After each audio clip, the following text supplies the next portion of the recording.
Hey, I'm the 13th Wolfman. Now, here's something. I haven't done this in years. I used to do a thing called the Top 5. And this was back when I first started YouTube, and I did it for like about a year. Maybe close to 2 years. And every week I'd come up with a new Top 5. After a while, it got kind of mundane. I mean, it really... I kind of blew through it. Blew through a lot of ideas real fast and kind of shot myself in the foot. I haven't done a top 5, like I said, like a year or two. It's been a while. So I'm going to do a new top 5. Oh my God. And it's going to be top 5 Alfred Hitchcock movies. I just picked up rope, so hitches on my head, so or hitches in my head. So here's the top 5. I'm gonna go 1 through 5. You can go any way you want. You can go 5 to 1, reveal one last, but this is just what's in my head right now. At number 1, Psycho. At number 2, Vertigo. At number 3, The Trouble with Harry. At number 4,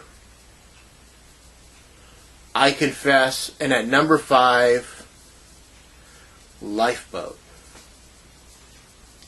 Now, I love Psycho. I'm just going to talk about him now instead of I love Psycho. I think Psycho is probably one of the best films ever made. I was lucky enough to see it this year on the big screen in the theaters. So, I've had it on VHS, I've had it on DVD, I have it on Blu-ray, I've seen it on the big screen. There's really not much more that can happen with that movie. I mean, I love this movie. I think it's a well-written movie. It's inspired by the Ed Gein kills, but it's taken from Robert Bloch's book Psycho, who was inspired by Ed Gein.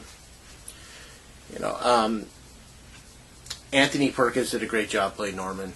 Janet Leigh, wonderful job being the bad person, and Vera Miles, really great job playing her sister. Psycho has, and I've said this before, has lent its name to the horror encyclopedia because Sam Loomis in the movie, Sam Loomis, his last name is connected to Dr. Loomis in Halloween because John Carpenter and Deborah Hill, when they were writing it up, they were inspired by that name. So they took that name from Psycho, put it into Halloween. And later, when Kevin Williamson was writing Scream, he knew about this little nod to John Carpenter, from John Carpenter to Alfred Hitchcock, so he made that nod to John Carpenter and named Billy Loomis after Dr. Sam Loomis, which is named Dr. Loomis, which is named after Sam Loomis of Psycho. So we got this weird family tree that no one really... So that's kind of cool. The next one being Vertigo. I love Vertigo. I love Jimmy Stewart films. I think of the 4 that I have with him in it, Rear Window, Vertigo, Rope. Oh, I only have 3. I don't have The Man Who Knew Too Much. I do need to get that one. Of those, Vertigo just seems more interesting. I mean, I like them all. I don't remember seeing Rope. That's one I can't say much about, but between Rear Window and Vertigo. Rear Window is a cool movie, but it's all really a lot of observation, so it seems longer than it is. Whereas with Vertigo, it just seems the subject matter seems more interesting to me. And it's got Kim Novak in it. Number 3, The Trouble with Harry. Trouble with Harry. I love this movie. I've always loved this movie since I was a kid. It's Hitchcock being a little morbid, but in a funny way. you have this body that's laying around in the woods, and people keep discovering it and moving it and burying it and unburying it because they're worried that they're going to get in trouble for being, for not being honest with finding the body in the first place. There's, oh, well, screw it, the guy's dead, let's just bury him. Oh, we can't just bury, I can't find my watch. We got to go dig him up. This is the funniest movie. I don't know how many times they bury and dig up the body, and then it's got Jerry Mathers, the beaver, in a movie role before anyone knew him as the beaver, and it's a really, really good film. It's very funny. Like I said, it's kind of morbid, but it's very funny. Which takes us to number 4, which is I Confess.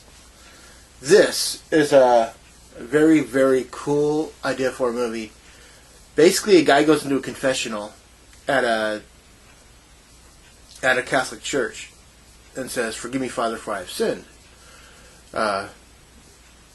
This is what happened." And he confesses his sin of murdering someone. Now, the priest listening, who's, ethically and morally conscious, thinking, well, I can't say anything. My religious vows, bind me from saying anything about what I hear in a confessional. But this guy just confessed to murder. So it's that movie, and I find that idea very, very interesting. This is where Hitch really hit a really nice mark of coming up with some real twisted ideas about morality and ethics.